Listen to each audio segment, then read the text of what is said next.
Halo, perkenalkan nama saya Dewita Barus. Di sini saya akan membahas salah satu filsuf yang bernama Titus Flavius Clemens yang berasal dari Alexandria. Dia adalah Bapak Gereja dari Gereja Timur pada masa periode Gereja Purba.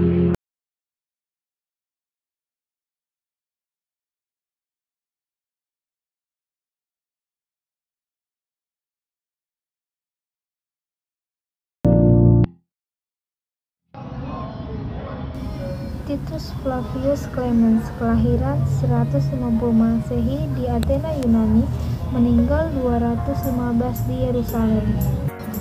Orang tuanya tidaklah beragama Kristen, sehingga Clemens pada awalnya tidak mengenal agama Kristen. Ia berkenalan untuk belajar dari berbagai macam guru, dan saat itulah ia berkenalan dengan Pantenius di Alexandria, sehingga masuk agama Kristen. Pantenius lalu meninggalkan Alexandria dan tidak pernah kembali lagi. Clemens kemudian menggantikan gurunya untuk memimpin sebuah sekolah di Alexandria. Ketika muncul penganiayaan terhadap orang-orang Kristen di Alexandria pada tahun 202, Clemens melarikan diri dari sana. Setelah itu, keberadaan Clemens hanya diketahui dari dua buah surat yang dikirimkannya pada tahun 211 dan 215. Ia meninggal di Asia Kecil sebelum tahun 216. Murid dari Clemens yang kemudian sangat terkenal sebagai ahli teologi di Gereja Timur adalah Origenes. Clemens dari Alexandria adalah seorang bapak gereja dari Gereja Timur pada periode Gereja Purba. Clemens terkenal dalam sejarah gereja karena keberaniannya dalam kegigihannya untuk memperdamaikan iman Kristen dan filsafat.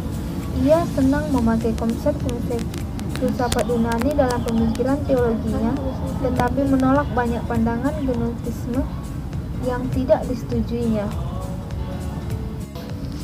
Salah satu pemikiran Clemens yang penting adalah usahanya untuk membangun hubungan yang baik antara iman Kristen dengan filsafat. Pada waktu itu, kebanyakan orang takut untuk menghubungkan keduanya karena akan dianggap sesat. Ia berusaha memperlihatkan bahwa dengan mempelajari hal-hal yang berhubungan dengan filsafat, tidak lantas membuat orang menjadi sesat. Upayanya didasarkan pada pertimbangan bahwa kalau gereja menutup diri terhadap kebudayaan filsafat Yunani, maka gereja akan tertutup bagi orang-orang yang berpendidikan. Namun di lain pihak, ada beberapa orang yang cenderung menekankan keilahian Yesus, sehingga mereka tidak melihat bahwa ia benar-benar manusia. Clemens juga mengungkapkan siapa Yesus. Ia berkata, sebab ia makan bukan untuk keperluan tubuh, yang kesegaran dan keutuhannya dijaga oleh suatu daya kekuatan suci, tetapi untuk keperluan agar mereka yang ada bersamanya tidak mempunyai pikiran yang lain tentang dirinya. Salah satu kutipan dalam kumpulan fragmen Prasokratik, Sophanes dari Koplohon, mengajarkan bahwa Tuhan itu satu dan tak bertubuh. Lalu Clemens menyatakan, hanya ada satu Tuhan, ia adalah yang paling besar di antara semua Tuhan dan semua manusia. Dan ia tidak mirip dengan yang mortal atau manusia, entah dalam pikirannya maupun dalam rupanya.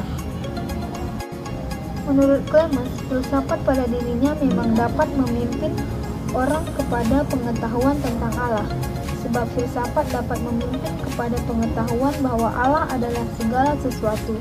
Di sini tampak pengaruh filsafat Plato. Pangkal pemikiran Clemens adalah iman. Iman atau pistis dapat diperlukan bagi tiap orang Kristen.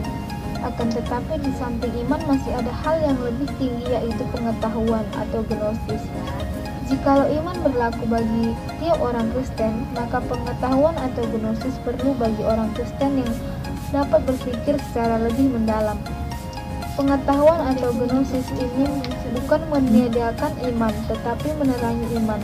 Iman adalah awal pengetahuan, oleh karena itu iman harus berkembang atau bertumbuh hingga menjadi pengetahuan atau gnosis. Pengetahuan harus diusahakan sedemikian rupa hingga menjadi suatu kecakapan menerung yang terus-menerus dan tak terubahkan lagi. Walaupun Clemens mengajarkan hal gnosis, akan tetapi ia menentang gnostik. Ajaran tentang gnosis justru dipakai untuk menentang gnostik. Menurut ajaran gnostik, seorang yang telah memiliki gnosis harus mematikan hawa nafsunya dan kembali kepada Allah dalam suatu kasih yang telah dibersihkan dari segala hawa nafsu. Tetapi bagi Clemens, gnosis tidak mempunyai arti yang demikian. Baginya gnosis harus mengandaikan adanya iman tanpa mempunyai arti yang demikian. Baginya gnosis harus mengandaikan iman tanpa iman tiada gnosis. Sebaliknya bagi kaum gnostik, gnosis meniadakan iman. Bagi Clemens, gnosis adalah ilmu sejati, suatu pengetahuan yang pasti berdasarkan penguraian yang benar dan pasti. Orang dianggap berpengaruh atau berpengetahuan, berhikmat atau berilmu jikalau akalnya meneguhkan pengetahuannya dengan uraian-uraian yang mempunyai bukti yang kuat. Demikianlah menurut Clemens, pengetahuan atau gnosis adalah aktivitas akal. Pemikiran filsafatnya. Clemens mengungkapkan pernyataan atas filsafat Yunani tentang kebiasaan menyembah dewa-dewa. Ya, seandainya sapi-sapi, kuda-kuda, dan singa-singa memiliki tangan, dan tangannya bisa menggambar dan menghasilkan karya-karya seperti manusia, para kuda pasti akan menggambarkan Tuhan-Tuhan mereka mirip dengan kuda, dan para sapi mirip dengan sapi, menggambarkan tubuh para dewa itu seperti tubuhnya masing-masing dari mereka. Kemudian ia juga menulis tentang cara umat manusia dalam membayangkan Tuhan. Kaum mortal atau umat manusia membayangkan bahwa para Tuhan itu dilahirkan seperti diri mereka, bahwa mereka memiliki baju, suara, dan tubuh mirip dengan milik mereka. Karyanya yang sangat berpengaruh dalam kehidupan kekristenan waktu itu, yang pertama yang berjudul Nasihat kepada Orang Yunani, suatu apologia yang mirip dengan pola para apologet pada abad kedua seperti Justinus, dan yang kedua berjudul tentang pendidik, karya tentang pelajaran bagi mereka yang baru masuk Kristen, yang di dalamnya berisi tentang anjuran untuk hidup bersahaja, suatu jalan tengah antara hidup mewah dan hidup asketik yang penuh dengan penyangkalan diri. Yang ketiga, serba-serbi, karyanya yang berisi tentang sayur lodeh atau kumpulan ajaran kerohanian.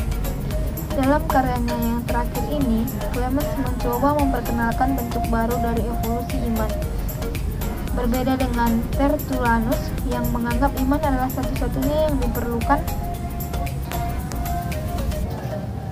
bagi Clemens iman merupakan fase awal dan dasar bagi pembangunan pengetahuan. Clemens memperkenalkan manusia Kristen atau gnostik, ideal manusia rohani yang telah berkembang melampaui iman ke pengetahuan, tidak hanya pengetahuan akademis, tapi juga pengetahuan dalam bentuk persepsi spiritual yang memerlukan kemurnian etis yang bertujuan merenungkan Allah.